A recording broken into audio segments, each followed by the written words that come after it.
Assalamualaikum warahmatullahi wabarakatuh dan selamat tengah hari. Terima kasih Datuk Yang di-Pertua atas peluang untuk saya turut sama membahaskan rang undang-undang perlembagaan pindaan 2025 ini.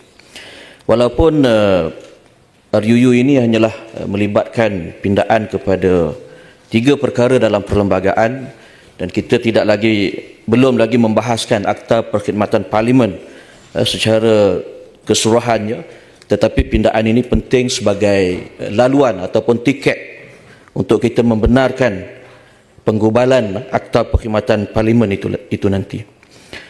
Datuk Yang di-Pertua, pindaan ini bukan sekadar satu yang pindaan kecil dalam perlembagaan kita, tetapi anjakan yang besar dalam memperkasa institusi Parlimen sebagai satu cabang pemerintahan yang benar-benar berfungsi dan berwibawa. Dalam doktrin pengasingan kuasa, perkara yang sangat penting ialah elemen semak dan imbang. Dan dalam negara kita bukan hanya individu, bukan hanya agensi dan jabatan kerajaan yang perlukan semak dan imbang, tetapi yang lebih penting ialah cabang. Ketiga-tiga cabang, baik eksekutif, judisiari dan juga legislatif, perlu untuk sentiasa disemak dan diimbang oleh cabang-cabang yang lain. Ini bagi memastikan bahawa tidak ada cabang yang benar-benar memiliki kuasa yang mutlak yang boleh membawa kepada salah guna kuasa. Datuk Yang di-Pertua, selama 33 tahun kita menyaksikan bagaimana sistem pentadbiran negara ini masih bergelut dengan masalah pemisahan kuasa. Yang terbaru kita boleh melihat bagaimana parlimen kita ini boleh ditutup sesuka hati. Bukan hanya kita yang terkurung sewaktu Covid, tetapi parlimen juga boleh ditutup oleh eksekutif hanya semata-mata untuk tujuan yang tertentu. Selama ini kita melihat bagaimana Parlimen Malaysia berada dalam cengkaman eksekutif. Dalam banyak aspek, kebergantungan Parlimen kepada eksekutif, baik dari segi sumber kewangan maupun pentadbiran, menjejaskan kebebasan institusi ini. Oleh itu, pindaan-pindaan ini amat diperlukan bagi memastikan Parlimen dapat berfungsi dengan autonomi, dengan bebas dan benar-benar dilihat bebas, dan tidak lagi bergantung kepada eksekutif dalam membuat keputusan yang melibatkan perjalanan dan urusan Parlimen itu sendiri. Pindaan pada perkara 56 dan 57 memberikan kuasa dan membenarkan Yang di-Pertua Dewan Negara dan Dewan Rakyat untuk memegang jawatan dalam Majlis Perkhidmatan Parlimen, dan ianya tidak akan hilang kelayakan selagi mana mereka tidak menerima apa-apa saraan, hadiah ataupun faedah daripada keanggotaan tersebut. Kita ingin memastikan bahawa individu yang dipilih untuk menduduki jawatan ini dapat menjalankan tugas mereka tanpa sebarang konflik kepentingan dan bentuk sekatan yang tidak perlu.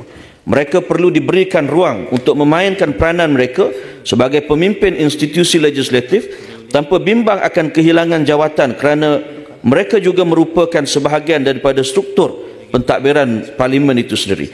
Pindaan dalam perkara 65 juga memberikan kelebihan, memberikan ruang untuk pelantikan setiausaha Dewan Negara dan Dewan Rakyat bukan hanya dari kalangan anggota pentadbiran awam yang kita tahu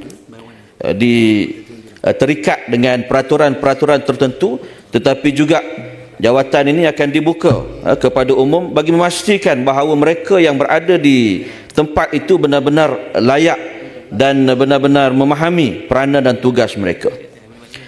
Selain itu, pindaan ini juga menetapkan bahawa setiausaha Dewan Negara dan Dewan Rakyat tidak boleh menjadi ahli mana-mana majlis parlimen ataupun Dewan Undangan Negeri. Ini satu jaminan bahawa individu yang memegang jawatan itu akan berkhidmat secara profesional tanpa sebarang unsur berat sebelah dan kepentingan politik.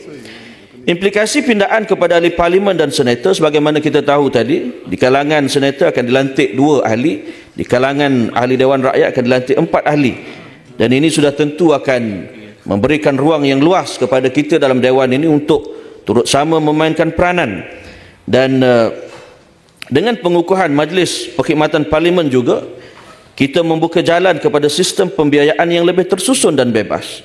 Ini bermakna keperluan kewangan Parlimen akan ditentukan oleh Parlimen itu sendiri. Bukan kita bincang di Parlimen, tetapi kewangan itu akan dipadam, boleh diubah oleh eksekutif. Jadi selepas ini dengan autonomi kewangan yang ada untuk Majlis Perkhidmatan Parlimen, maka kita percaya bahawa kita boleh memperkasa lagi institusi parlimen kita ke arah yang lebih baik. Tuan yang dipertua, di negara-negara lain seperti United Kingdom, Kanada dan Australia, mereka juga sudah lama mengamalkan konsep pemisahan kuasa yang jelas antara ketiga-tiga cabang ini.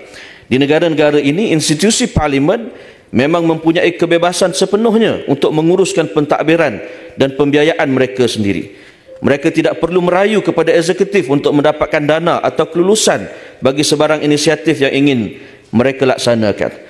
Dan saya percaya walaupun pindaan-pindaan ataupun penggubalan akta ini masih jauh daripada sempurna, tetapi inilah langkah yang sangat besar yang menjadi permulaan kepada kita dalam usaha untuk melaksanakan reformasi institusi. Tuan Dato' yang dipertua, dengan itu saya mohon menyokong. Terima kasih. Terima kasih YB, tepat pada masa.